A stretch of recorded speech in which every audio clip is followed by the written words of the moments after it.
You've all heard about the 5th generation Toyota Prius, right? I've covered the many improvements: acceleration, driving dynamics, comfort, and of course, design.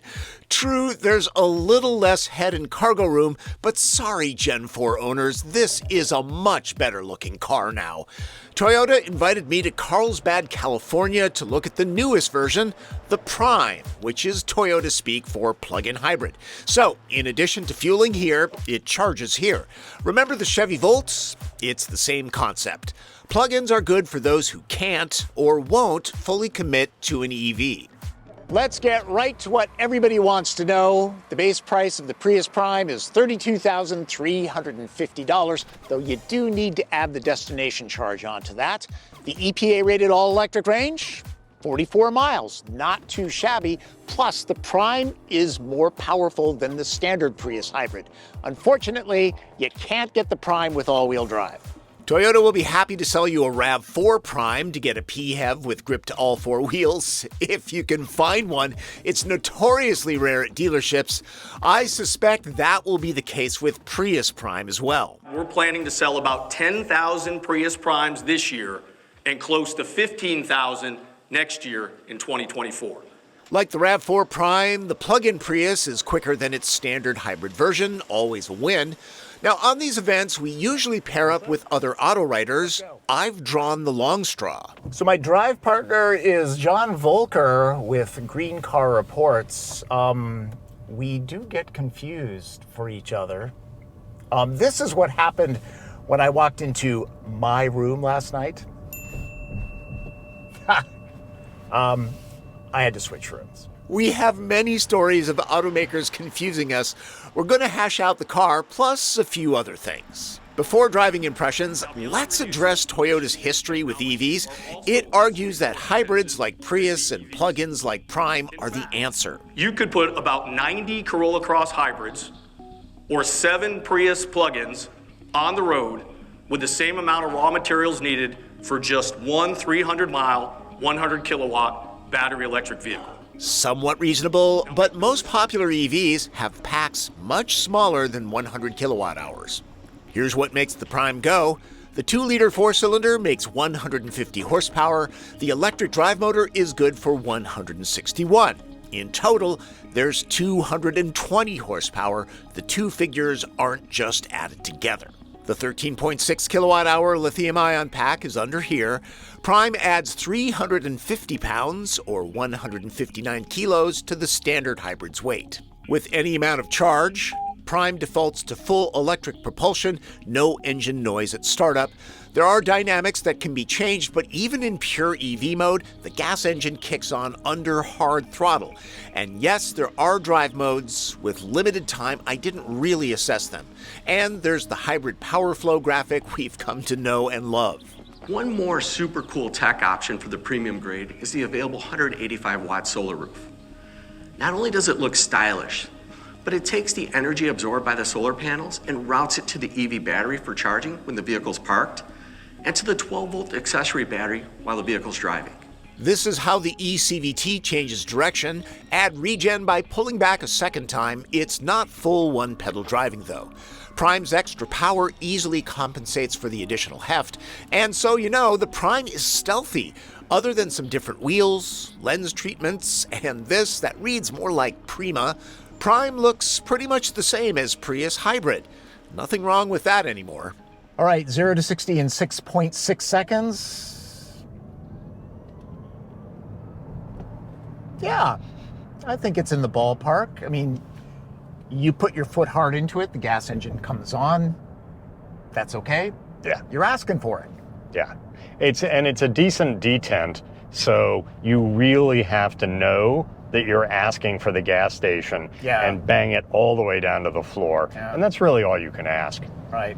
Acceleration is satisfying, and as long as there's charge in the battery, Prime will run on electric power only, at least until it hits 84 miles an hour.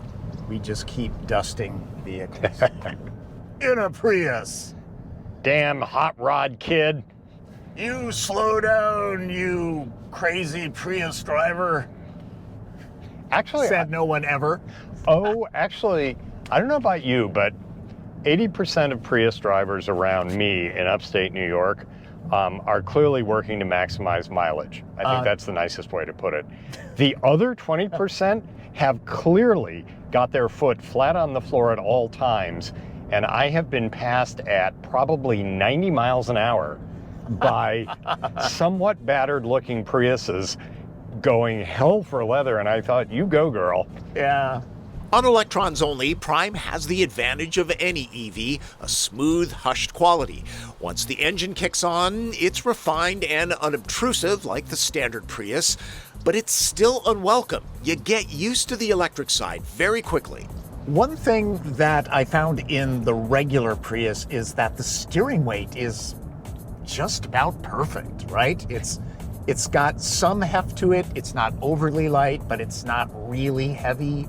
And there's a little bit of road feel. It's not completely numb. You? Same thing. I didn't notice it. I was focusing on other things, and that's good because it means, okay, it's not necessarily Porsche electric power steering, but it is very far away from fill in the brand that we won't mention, whose steering is mushy, unpredictable, and sort of dead on center. So no, they've done a good job with steering. This top trim XSE Premium with 19-inch wheels is rated at 39 miles of EV range. It's hard to do a real-world test on events like this. The base SE achieves that 44-mile range with smaller 17-inch wheels.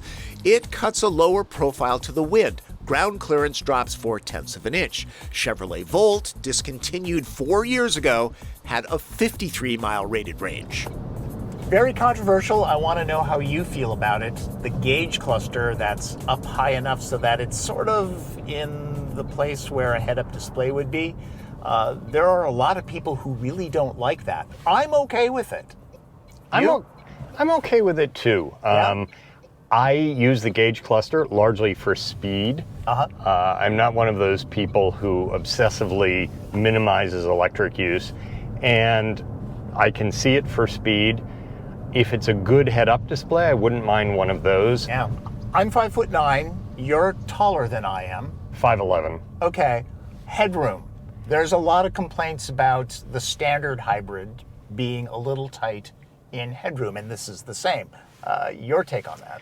I'm about half and half legs and torso. A lot of this is individual. Sure. Yeah. For those people who have really long legs, probably not a problem until their knees hit the wheel, because the wheel has to be low with the gauge cluster you just pointed out. But for the people who are all torso, maybe an issue. This one obviously has a glass roof, top trim, so there's a little more headroom there. I didn't find any problem getting in and out, except for having to duck under what may be the world's most steeply raked pillar. If I remember, there's a stat out there that this has the most steeply raked pillar of any product the company has ever built, except for the Lexus LFA, which is incrementally steeper. Yeah, and my wife is very petite. Okay. She's 5 feet tall on a good day, and she has to be up close to the wheel. So that A-pillar, as slim as it is, blocks her left side view. I can see that. I will give Toyota credit for hanging its mirrors on a stalk off the door instead of doing this gigantic triangular mount. It helps. Yeah, so I'm seeing a good view out the front and corner along with the steeply raked nose, but I am not proportioned like your wife. Yeah, so something to check on your test drive. The Prime is as efficient as you make it. Let's say it gets 35 miles of electric range. Plugged in every night, that's over 12,000 annually. Without charging, on average, Toyota estimates 50 miles per gallon. Pretty good. Still, best to plug in. Electricity is cheaper, keeps wear and tear off the four-cylinder, fewer trips to get gas, too. I think the challenge with plug-in hybrids has been since the beginning that salespeople don't know how to sell them. Someone walks in and they say, oh, okay, so it's a hybrid like a Prius. Like, yeah, but you can also plug it in so you can run all electric. Oh, cool, it's an electric car. How far does it go? Well, it goes 44 miles. Why would I want a 44-mile electric car? And you've lost them. So the challenge is A, how do you sell them? And then B, do people actually plug them in? Yes. You have a Volt, you plug them in. I know that. Yes. I plug them in because I have a charging station on my garage, but does everybody else? Does a person who buys a plug-in hybrid Prius or Jeep Wrangler, do they plug them in? We don't know because the automakers just aren't saying. Yeah. And you know, the thing is, I charge mine on 120 because running 240 out to my garage is cost prohibitive for right now. And it's fine. That's the great thing about a plug-in hybrid is that you don't rely on having your battery fully charged. Absolutely. You always have the gas engine to back you up, but you really should charge the thing up. Yeah. The standard Toyota Safety Sense 3.0 suite of ADAS technology is solid. It includes automatic emergency braking, adaptive cruise control, and automatic high beams. And there's more. We're also really happy to announce a new feature that's a first for Toyota and standard on Prime. Traffic Jam Assist.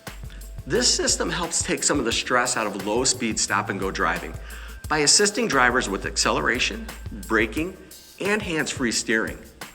Traffic Jam Assist works in conjunction with dynamic radar cruise control and lane tracing assist. When these systems are activated, radar sensors detect if traffic is slowing, and the system will assist the driver with active supervision. Largely, the cabin is the same as Prius Hybrid, so I'm not going to dwell on this. If you like the color red, there's a lot of cardinal trim in Prime. Some is closer to rose. Door cards are black on black. Now, interesting that all Primes get a heated wheel. You might recognize this smallish one from the BZ4X, but bun warmers begin at the mid-trim XSE. I would rather have warmth on the tiller, given the choice. This fixed glass roof is standard on the Premium, optional on the regular XSE. Toyota's new user interface is largely operated with natural voice commands. This is the larger 12-inch screen. It includes a year of free connectivity. After that, it's a subscription service. There are some good storage cubbies in the Prime, just like the Hybrid, especially this excellent phone charger. It holds very securely. There are enough hard buttons, too, if you don't like talking to your car. Android Auto and Apple CarPlay are wireless. I'm 5'9". Knee, leg, and foot room are just fine, but headroom, I've got about that much. Something to check on your test drive. These pockets don't hold much. Would like to see some storage here, like this chair has. XSE Premium can be had with optional bun warmers, but no separate climate zone. Nearly anything can be charged. The seat is wide enough for 3 average-sized adults, but those tall of torso may bump their heads. Check on your test drive. Toyota might lose sales to Uber drivers. Maybe that's intentional. Remember, this 5th generation Prius has less trunk room than the outgoing model, and the Prime has a larger battery, which has to go somewhere, right? Does it affect cargo room? No, not at all. It's 20.3 cubic feet, though the base SE version of Prius Hybrid is 3 cubic feet roomier because it eliminates the divided tray. There's a useful power outlet, and the security shade can be kept in the car at all times. That's not always a thing. It's a bit of a reach to drop the seat backs. Smaller folks will want to go around to the rear doors. The floor is pretty flat. Seats down, Toyota says that this is 26.7 cubic feet. That seems conservative. Time to do the red light, green light wrap-up. Green light. Plug-in hybrids are perfect for those skittish about a pure EV, and Prime's range makes it worth considering.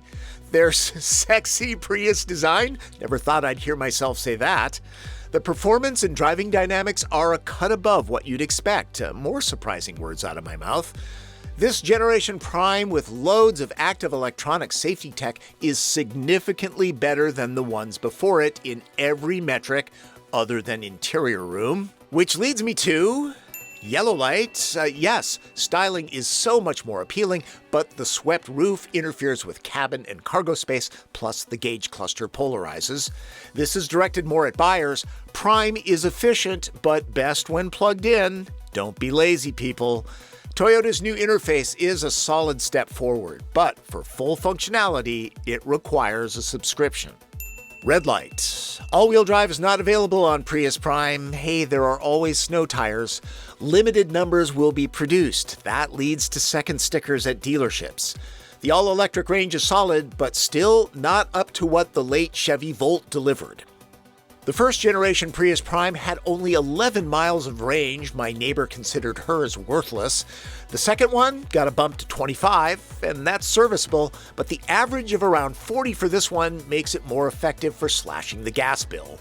I think the whole fact that people are confused about plug-in hybrids is exactly why the Volt didn't do well. I think so. Because people just couldn't get the concept that it's gas when you need it, electric when you want it, right? Yes.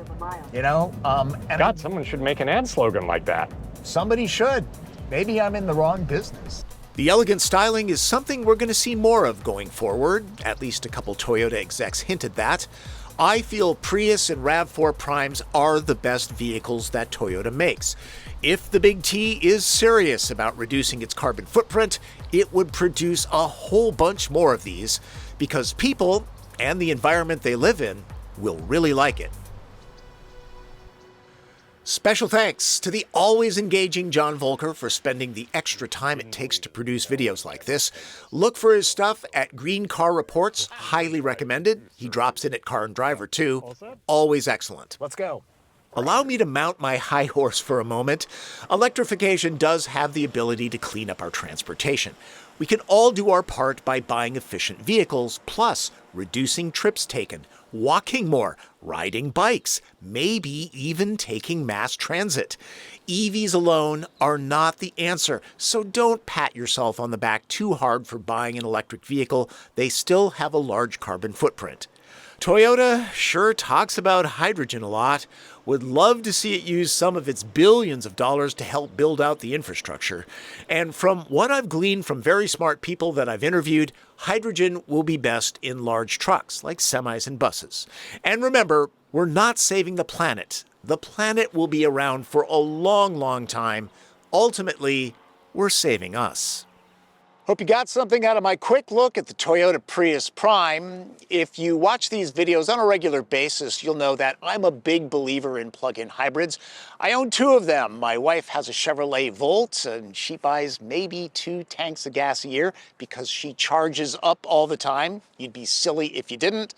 I've got a Cadillac ELR. I buy half tanks of gas because I don't want the fuel to age out. So they really, really work if you charge them up, okay? And if you listen carefully, do you hear that screaming?